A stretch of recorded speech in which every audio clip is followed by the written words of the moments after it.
நீதிமொழிகள் 15ஆம் அதிகாரத்தில் 29ஆம் வசனம் போட்டிருக்கு. துன்மார்க்கருக்கு கர்த்தர் தூரமாயிருக்கிறார், நீதிமான்களின் ஜெபத்தையோ கேட்கிறார் அப்படின்னு அங்கே ஆவியானவர் எழுதி வச்சிருக்கிறார். நானும் நீங்களும் தேவனுடைய பிள்ளைகளாக இருக்கிறோம். நாம் ஜெபிக்க தேவ சமூகத்துக்கு வரும்போது தேவனுடைய கண்கள் நமக்கு நேராக நோக்கமாக இருக்கிறது. அவருடைய செவிகள் நம்முடைய வார்த்தைகளுக்கு நேராக என்ன செய்தான் கவனமாக இருக்கிறது. ஏனென்றால் வேதம் தெளிவாக போட்டிருக்கு, அவர் நீதிமான்களின் ஜெபத்தை கேட்கிறார். நானும் நீங்களும் அவருடைய பிள்ளையாக இருக்கிறோம். நானும் நீங்களும் தேவனாலே நீதிமான்களாக்கப்பட்டு இருக்கிறோம். அதனால் நமக்குள்ள ஒரு நிச்சயம் இருக்கணும், நம்முடைய ஜெபத்தை எல்லாம் தேவன் என்ன செய்கிறார், கண்டிப்பாக கேட்குறார். நாம் என்ன ஜெபம் பண்ணாலும் கர்த்தர் கேட்டுக்கிட்டே தான் இருக்கிறார். நம்ம வாயிலிருந்து பெறப்படுகிற ஒவ்வொரு வார்த்தைகளையும் கர்த்தர் கவனிக்கிறார் அல்லது கேட்கிறார். அதனால தான் யாக்கோபு சொல்லும்போது எலியாவை சொல்கிறாரு. யாக்கோபு தன்னுடைய நிருபத்தில் 5ஆம் அதிகாரத்தில் சொல்லும்போது சொல்கிறாரு, நீங்கள் என்ன செய்யுங்கன்னா ஜெபத்தை கொஞ்சம் கவனமாக செய்யுங்க அப்படின்றார். ஏன் அப்படின்னா, ஒரு நீதிமான் செய்கிற ஊக்கமான ஜெபம் மிகவும் பலனுள்ளதாக இருக்கிறது. யாக்கோபு 5ஆம் அதிகாரம் 16ஆம் வசனத்தில் சொல்கிறார், நீதிமான்கள் செய்கிற ஜெபம் ஒருபோதும் வீணாக போகாது. நீதிமான்கள் செய்கிற எல்லா ஜெபத்தையும் கர்த்தர் என்ன செய்கிறார், கவனிக்கிறார். நீதிமான்கள் செய்கிற ஜெபம் மிகவும் அது பலம் உள்ளது. அந்த ஜெபம் எதையும் செய்யக்கூடியது. நீங்களும் நானும் செய்கிற ஜெபம் எதையும் செய்யக்கூடியது, எதையும் அசைக்கக்கூடியது அப்படின்னு சொல்லிட்டு அந்த 16ஆம் வசனத்துக்கு அப்புறம் 17ஆம் வசனத்தில் எலியாவை சொல்கிறார். எலியா நம்மை போல இந்த பூமியில் வாழ்ந்தார். மழை பெய்யாதபடிக்கு கருத்தாக ஜெபம் பண்ணார். அது என்ன செஞ்சிச்சுன்னா 3 வருஷமும் 6 மாதமும் பூமியில் மழையே பெய்யலை அப்படின்றார். 18ஆம் வசனத்தில் சொல்கிறாரு, மறுபடியும் அவர் ஜெபம் பண்ணார். வானம் மழையை பொழிஞ்சிச்சு, பூமி என்ன செஞ்சிச்சு, பலனை தந்துச்சு. அப்படின்னா அவர் என்ன சொல்ல வர்றாருன்னா, உங்களுடைய ஜெபம் அவ்வளவு பலமுள்ள ஜெபம் அப்படின்னு சொல்லி ஆவியானவர் நமக்கு எழுதி வச்சிருக்கிறார். அப்போ நீங்களும் நானும் நம்முடைய ஜெபத்தின் மேலே நமக்கு என்ன செய்யணும்னா பெரிய வைராக்கியம் இருக்கணும் அல்லது நம்பிக்கை இருக்கணும். நான் எடுக்கிற இந்த ஜெபம் எனக்கு நிச்சயமாக பதில் தரும். நான் கேட்குற இந்த ஜெபத்துக்கு கர்த்தர் பதில் தருவார். நான் கேட்குற இந்த ஜெபம் ஒருபோதும் வீணாக போகாது. அதைத்தான் இங்கே எழுதி வச்சிருக்கிறார். நீதிமான்கள் ஜெபிக்கிற ஜெபம் அது மிகவும் பலம் உள்ளது. பலம் உள்ளது எப்படிப்பட்ட பலம் உள்ளது அப்படின்னா, அதான் சொல்கிறாரு, எலியா ஜெபத்தினால வானத்தில் மழை பெய்யாமல் என்ன செஞ்சார், 3 வருஷமும் 6 மாதமும் அடைச்சார். அதே எலியா மறுபடியும் அந்த மழை பெய்யட்டும்னு சொல்லி வானத்தின் மதகுகளை திறந்து விட்டு பூமி மறுபடியும் பலனை தருகிறதற்கு அவர் என்ன செஞ்சார்னா ஜெபித்தார் அப்படின்னு சொல்லி இங்கே ஆவியானவர் நமக்கு எழுதி வச்சிருக்கிறார். அப்போ நானும் நீங்களும் தேவ சமூகத்தில் போய் ஜெபிக்கும்போது அவைகளெல்லாம் நடக்கிறது. இயேசு பார்த்தீங்கன்னா ஒரு நாள் சீசர்களை நீங்கள் என்ன செய்யுங்க, கடலில் போங்கன்ட்டு அவர் போய் ஜெபம் பண்ண போயிடுறார். இது மத்தேயு 14ஆம் அதிகாரத்தில் இருக்குது. மத்தேயு 14ஆம் அதிகாரத்தில் இயேசு என்ன செஞ்சுறாருன்னா, நான் போய் ஜெபம் பண்ண போகிறேன், நீங்கள் எல்லாம் என்ன செய்யுங்க, அந்த கரைக்கு போங்கன்ட்டு போயிடுறாரு. அப்படி போகும்போது சீசர்கள் என்ன செஞ்சாங்களாம், போய்க்கிருக்கும்போது பெரிய காற்று கடல் அலைக்குள்ளே மாட்டிக்கிட்டாங்களாம். அப்போ கடல் அலையும் காற்றும் அவங்கள ரொம்ப தொந்தரவு பண்ணுது. தொந்தரவு பண்ணுகிற நேரங்களில் இயேசு ஜெபம் பண்ண போனவர் திரும்ப இறங்கி என்ன செஞ்சிடறார், அந்த ஜனங்களை நோக்கி நடந்து வர ஆரம்பிச்சிடுறார். அப்போ நடந்து வர ஆரம்பித்த உடனே அந்த ஜனங்களுடைய வருத்தத்தை பார்க்குறார். வருத்தத்தை பார்த்த உடனே இயேசு என்ன செஞ்சார், அவங்கள்ட்ட போய் பயப்படாதீங்கப்பா நான் வந்துட்டேன் அப்படின்ற மாதிரி பேசுகிறார். அப்போ தான் பேதுரு என்ன செய்கிறாரு, ஆண்டவரே நீர் வந்துட்டீங்க ரைட்டு, நீங்கள் தான் எங்களுடைய இயேசு அல்லது எங்களுடைய தேவனை நாங்கள் நம்பணும்னா நானும் இந்த கடல் மேலே என்ன செய்யணும், நடந்து வரணும். அப்போ தேவனுடைய பிள்ளைகளாகிய நாம் கேட்குற எல்லா காரியத்தையுமே கர்த்தர் செய்கிறார். பேதுரு இப்படி தான் கேட்குறார், நான் நடந்து வரணும். அவர் ஒரு நம்பிக்கையோடெல்லாம் கேட்கல, நீங்கள் தான் இயேசு அப்படின்னா நான் என்ன செய்யணும், நடந்து வரணும். அப்போ நீங்களும் நானும் ஒரு நிச்சயம் இருக்கணும், நான் கேட்குற எல்லாத்தையும் இயேசு என்ன செய்கிறார் அல்லது தருகிறார். இப்போ பேதுரு கேட்ட உடனே இயேசு என்ன செஞ்சிட்டார், நீ வாப்பா அப்படின்ட்டார். அப்போ கடல் மேலே பேதுரு என்ன செய்ய ஆரம்பிச்சிட்டாரு, நடக்க ஆரம்பிச்சிட்டாருன்னே பைபிளில் போட்டிருக்கு. அப்போ தேவனுடைய பிள்ளைகளே, நானும் நீங்களும் என்ன கேட்குறோம் அப்படின்றதில்ல, நாம் கேட்குறத என்ன செய்கிறாருன்னா கர்த்தர் தருகிறார். அந்த கேட்குறது எதுவாக இருந்தாலும் கர்த்தர் என்ன செய்கிறாருன்னா பைபிளில் போட்டிருக்கு, அவருடைய செவிகள் நமக்காக காத்திருக்குதான். எப்போ என் ஜனம் கூப்பிடும், எப்போ என் ஜனம் கேட்கும், அந்த ஜனத்துக்கு எப்போ உதவி வேணும், அந்த ஜனம் எப்போ தன்னை நோக்கி பார்க்கும் அப்படின்னு சொல்லி தேவன் என்ன செய்கிறாருன்னா ஆவலோடு கவனித்து கொண்டு இருக்கிறார். அதனால தான் வேதம் போட்டிருக்கு, நீதிமான்கள் செய்கிற ஜெபத்துக்கு அவருடைய செவிகள் திறந்திருக்குது, துன்மார்க்கருக்கு அவர் தூரமாக இருக்கிறார். துன்மார்க்கருக்கு அவர் தூரமாக இருக்கிறார். அதே நம்ம அதே வசனத்தில் தான் போட்டிருக்கு. துன்மார்க்கர்கள் கூப்பிடலாம், ஆனால் தேவன் என்ன செய்ய போகிறதில்ல, பதில் தரப்போகிறதில்ல.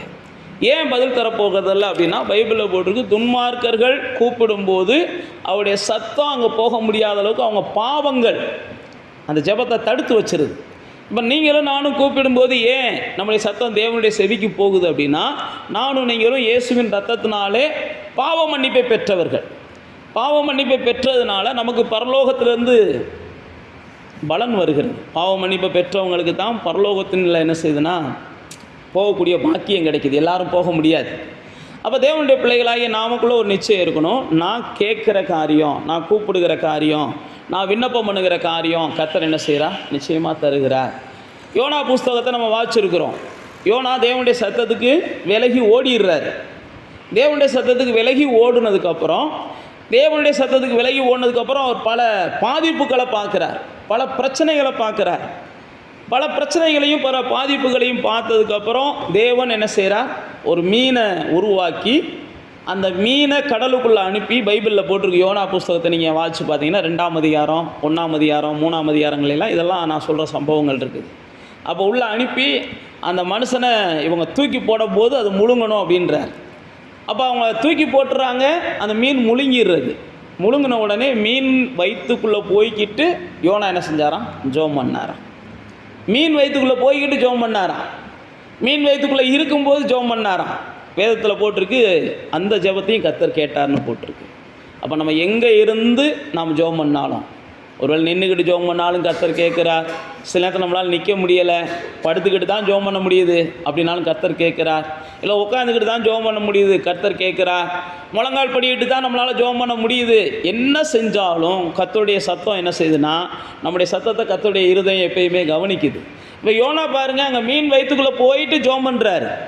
ஜெபம் பண்ண உடனே கர்த்தர் என்ன செஞ்சார், அவருடைய ஜெபத்தை கேட்டு அந்த மீன் போய் கரையில் என்ன செஞ்சிச்சான், யோனாவை கக்கி விட்டுச்சான்.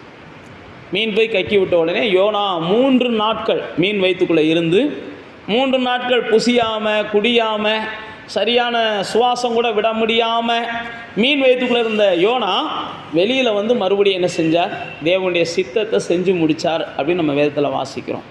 சில நேரத்தில் நானும் நீங்களும் சில வேதனைகளில் அகப்படும் போதும், சில பிரச்சனைகள் அகப்படும் போதும் நமக்குள்ள ஒரு நிச்சயம் இருக்கணும், எந்த ஒரு வேதனைகளும் தேவனால் வருகிறதெல்லாம் கிடையாது. பைபிளில் போட்டிருக்கு, தேவன் தீமைகளினாலே எந்த மனுஷனையும் சோதிக்கிறவர் அல்ல. நீங்கள் இந்த பிரச்சனையை வந்து உங்களை ரொம்ப பாதிக்கும் அப்படின்னா கர்த்தர் அனுமதிக்க மாட்டார். இந்த போராட்டம் உங்களை ரொம்ப பாதிக்கும், டிஸ்டர்ப் பண்ணோம்னா கர்த்தர் அனுமதிக்க மாட்டார்.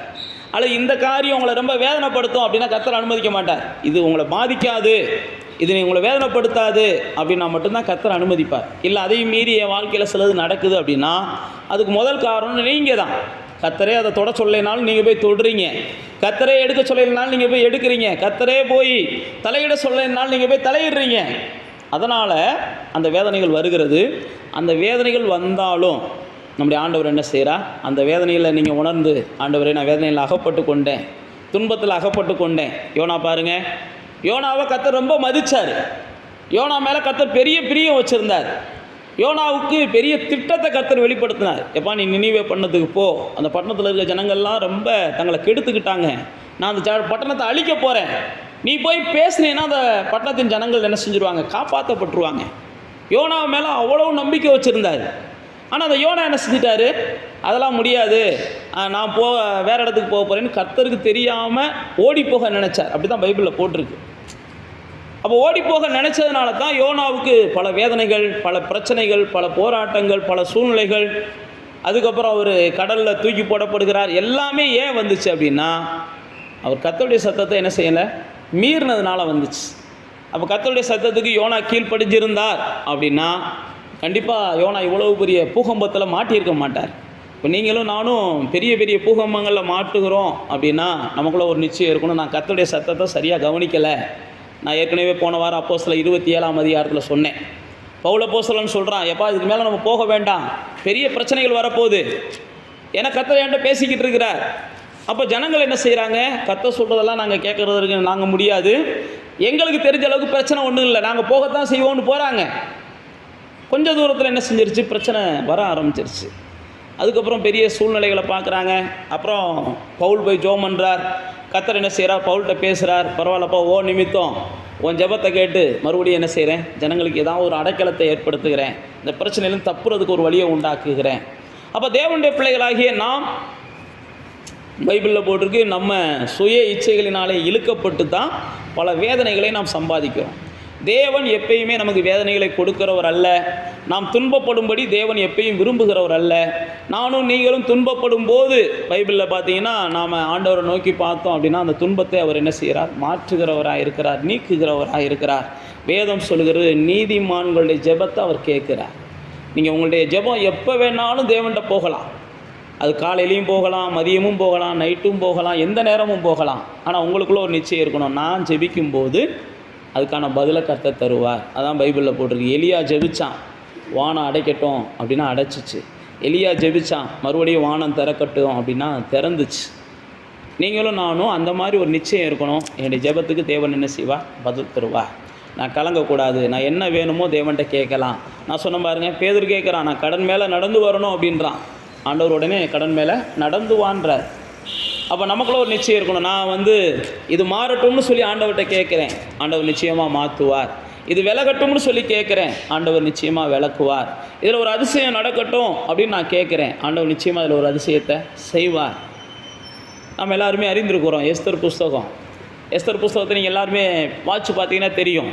சாதாரணமாக மொர்தெகாய் நிற்கிறாரு, சாதாரணமாக நிற்கிறாரு. ஒரு மனுஷனுக்கு வணக்கம் சொல்லலை, அல்லது ஒரு மனுஷனை குனிஞ்சு என்ன செய்யலை, வழிபடலை, அவ்வளோதான். பிரச்சனை வேறு ஒன்றுமே கிடையாது. இந்த மனுஷன் நல்ல மனுஷன்.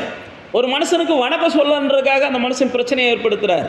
பிரச்சனையை ஏற்படுத்தினோடனே மொர்தெகாய் நினைக்கிறார் சாதாரண பிரச்சனையாக இருக்கும்ண்டு. அது பெரிய பிரச்சனையாகிடுது. சில நேரத்தில் நாம் நினைப்போம் இது ஒரு சாதாரண பிரச்சனையில் முடிஞ்சிரும்ண்டு. சில நேரத்தில் நாம் நினைப்போம் இது சின்ன விஷயம் தானே அப்படின்னு நினைப்போம். அது பார்த்திங்கன்னா கொஞ்சம் கொஞ்சமாக பெருசாகி மொர்தெகாயுடைய வாழ்க்கையை பார்த்திங்கன்னா பெரிய நரக வேதனை கொண்டு போயிடுச்சு. மொர்தெகாயே நினைச்சாலும் தன்னை காப்பாற்ற முடியாது. மொர்தெகாயே போய் ஆமான் காலில் விழுந்தா கூட ஆமான் நீமே மன்னிக்க மாட்டான். ஏன்னா ஆமான் ஒரு முடிவு எடுத்துட்டான், உன்னையை மட்டும் இல்லை, வம்சத்தை என்ன செய்யணும், நான் அழிக்கணும், இனத்தை அழிக்கணும். அப்போ சின்ன பிரச்சனை பெருசாகி எங்கேயோ போயிடுச்சு. இனி யார் நினைச்சாலும் காப்பாற்ற முடியாது. நீ வேதத்தில் வாசிச்சு பார்த்தீங்கன்னா அப்போ தான் மொர்தெகாய் போய் எஸ்தர்கிட்ட சொல்லிட்டாரு, ஏம்மா ஒன்றுமே செய்ய முடியாது, பிரச்சனை முத்தி போச்சு, எல்லாரும் சாக போகிறோம், ஏதாவது செய்யுமா அப்படின்ற. அப்போ எஸ்தரும் சொல்கிறாங்க, நானும் ஒன்றும் செய்ய முடியாது, நான் ராணி தான், நான் பெரிய இடத்துல இருக்கிறேன் தான், என்னாலே ஒன்றும் செய்ய முடியாது, எல்லாரும் போய் ஜெபம் பண்ணுங்கன்றாங்க. எல்லாரும் போய் ஜெபம் பண்ணுங்க, வேறு வழியே இல்லை, கர்த்தர் பார்த்து நமக்கு உதவி செஞ்சால் தான். பிரச்சனை அந்தளவுக்கு முத்தி போச்சு.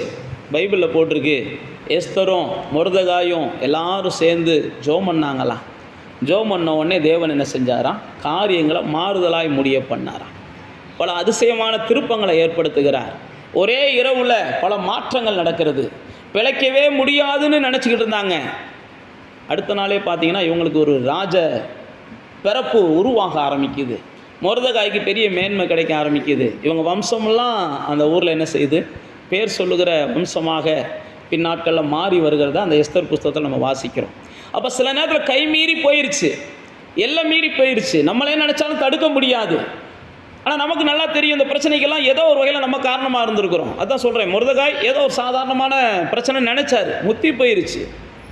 ஆனால் அவங்களுக்கு தெரியுது எவ்வளோ முத்தி போனாலும் தேவன் நினைச்சாரும் ஒரு முடிவை என்ன செய்ய முடியும், கொடுக்க முடியும். அப்போ தான் எஸ்தர் சொல்கிறாங்க, நீங்கள் நான் ராஜாத்தியாக இருக்கலாம், என்னால் கூட முடியாது, அல்லது ராஜாவா என் புருஷன் இருக்கலாம், அவரால் கூட முடியாது, இது தேவன் பார்த்து ஏதாவது செஞ்சால் தான். அப்போ தேவனுடைய பிள்ளைகள் தேவன்கிட்ட போய் நம்ம எந்த காரியத்தையும் கேட்கலாம். எவ்வளோ முத்தின பிரச்சனையும் அவரால் முடிவுக்கு கொண்டு வர முடியும். எவ்வளோ முத்தி போன போராட்டங்களையும் அவரால் தீர்த்து வைக்க முடியும். அவரால் முடியாதுன்னு ஒன்றுமே கிடையாது. ஆனால் நாம் செய்ய வேண்டியதான் அவரை நோக்கி பார்த்து என்ன செய்யணும், கேட்கணும். பைபிள் அப்படி தான் போட்டிருக்குது, கேளுங்கள் உங்களுக்கு கொடுக்கப்படும், கேட்கிற எவனும் பெற்றுக்கொள்ளுகிறான். இதெல்லாம் ஆண்டவர் கொடுத்துருக்கிற வாக்கு தத்துவம். நீதிமானுடைய ஜெபத்தை அவர் கேட்குறார். உங்களுடைய ஜெபம் மிகவும் பலமுள்ளதாக இருக்குது. நான் கேட்குற எல்லாவற்றிற்கும் தேவன் பதில் தருவார்னு நிச்சயத்தோடு தொடர்ந்து ஜெபத்தில் உங்களுக்கு என்ன வேணுமோ கேளுங்க. கர்த்தர் நிச்சயமாக உங்களுக்கு பதில் தந்து உங்களுடைய இருதயம் மகிழ்ச்சியாக இருக்க அவர் உதவி செய்வார். அப்படியே கண்களை மூடி தேவனை நோக்கி